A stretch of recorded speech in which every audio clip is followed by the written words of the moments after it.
So now the posse, led by Orville, pointing down beneath them to the spaghetti of dog and man below. He's pointing out that one of the dogs is still alive. And it's a really touching scene between the dog and Orville. Well, between all of them, actually. I was really sad for that dog. Anyway, the dog's waking up from the fall. And it's, splashed and sprawled out on the rocks below. It's crying out for Orville, and its guts are pouring out all over the place. Orville keeps on going over. Oh, gut shot.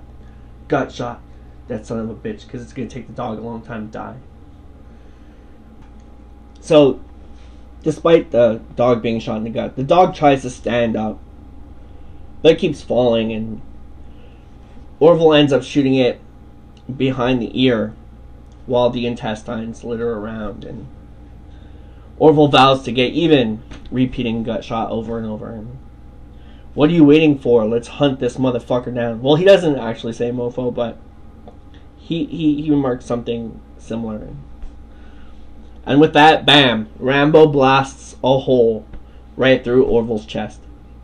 And he hits the ground so hard that his glasses burst in half. And the last dog rushes over to Orville and is shot dead too. And Teasel vows to hunt Rambo to the ends of the earth, forever, cursing him, wanting to mutilate him, feeling responsible.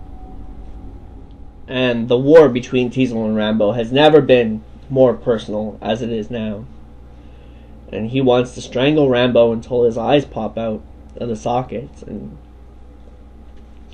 Teasel crawls over to Orville, and more mad than ever, telling his men to feel free and run off, but out of fear they decide to stay.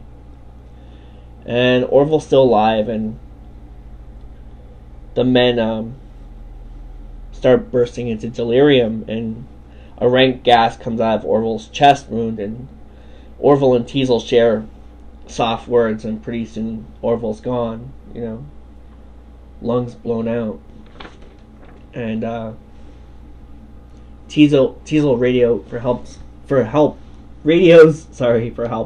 getting choked up a bit, before, Orville dies, but the frequency quits. They can only make out partially what the other person on the line is saying, and we can only make out half of the transmission.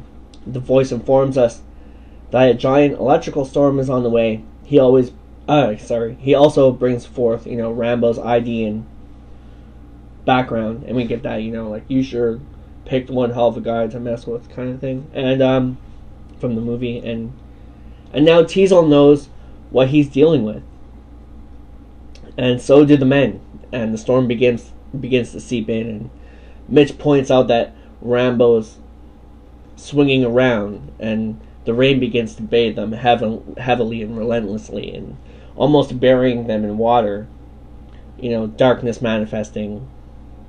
And at this point, Orville's not dead yet, but drowning. And a flash flood is coming. So, pretty soon the only light to see is from the lightning. And with group effort, they brave the watery mudslide in the dark, trying to get Orville out of there, But eventually the current takes Orville over the cliff, and Teasel cries and curses death on his crew, grabbing a rock and screaming, "I'll kill you for not helping me." And the death toll hits 13. So Teasel breaks Mitch's teeth because he's pissed that they didn't help him.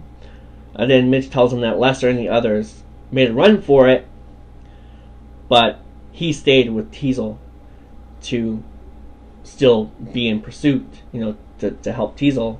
And he didn't really know that Orville went over anyway. So they start calming down. And all the meanwhile, Rambo's relishing the moment. now, because he's been trained to hunt men under the current circumstances and conditions. Like, he's determined to make Teasel run for a change, and begins to fight himself once more about it. You know, he compares his chest pain to a giant fish hook or a broken bottle within his chest or rib cage, and he's just like moving back and forth in his head, deciding, you know, if he should really go through with this or not. Eventually deciding he should, and he comes back toward them, silently observing dead bodies around him, and starts stripping the dead men of supplies. And the rain, I guess, is like washing away a lot of the dog and officer blood around him. I guess I can compare it to like the movie, you know, in the movie, like where he goes to Galt and takes Galt's stuff when he pulls him up from the rock and is looking at him and he's all freaked out. But kind of imagine that with like dead dogs everywhere, guts everywhere, and intestines, and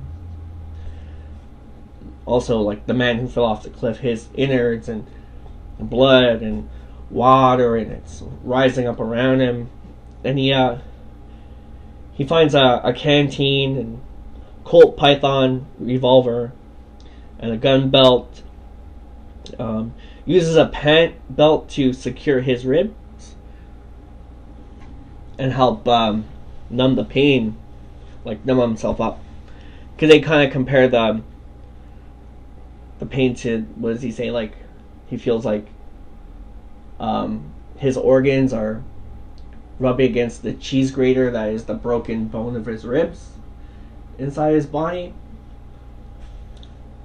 So Rambo's hurt pretty bad, and so he takes the gun, like the belt off like the guy's pants, and wraps it around his ribs and secures himself. Then he judges that he's going to use 2 hours to hunt Teasel, then under the cover of night retry to escape any other, you know, entering posses who might be coming after him. So he comes across Orville and strips him of some sticks of dried sausage that he's carrying on his person, and I would assume that it's like pretty bloody, because like he blew a hole through that guy's chest. And you know, Orville was laying in it for a long time. Anyway, he eats like the sausage really fast, and he also gets Orville's hunting knife. I made a mistake before. I said that the hunting knife came from the still people, the two people at the still, but sorry. He gets it from Orville. It's not the aviator, the classic aviator, but still a hunting knife. So, meanwhile, Teasel's, you know, sitting with Mitch and has regained, you know, Shingleton, and because Shingleton's pretty shaken up too, and his knuckles are gashed open from Mitch's teeth. Meanwhile, Rambo below is sucking on his fingers, getting all the taste in, and because he doesn't really have a lot of food at that point, you know, in his belly. So, yeah. So back at Teasel, the only equipment they end up maintaining is their handguns. Ward's there too, and Teasel figures out that Rambo will return again. And as they look for Lester and the others, he thinks back to when his father was killed. His dad insisted he came along with him on a deer hunting trip, and we learned that a jumpy hunter had shot Teasel's father's head in half. And how at the funeral they had to put a wig on the body to cover up the skull where it was split apart and scalp. Yeah. So paranoia once again settles ugly into the group, and as the countdown to destruction is upon them, It's a time of planning and deep thought for both parties involved, and Teasel knows that his team has lost its edge and how soft and careless his actions have become. And they hear shots off in the distance from Lester, and once again they're brought to their feet and back on their chase.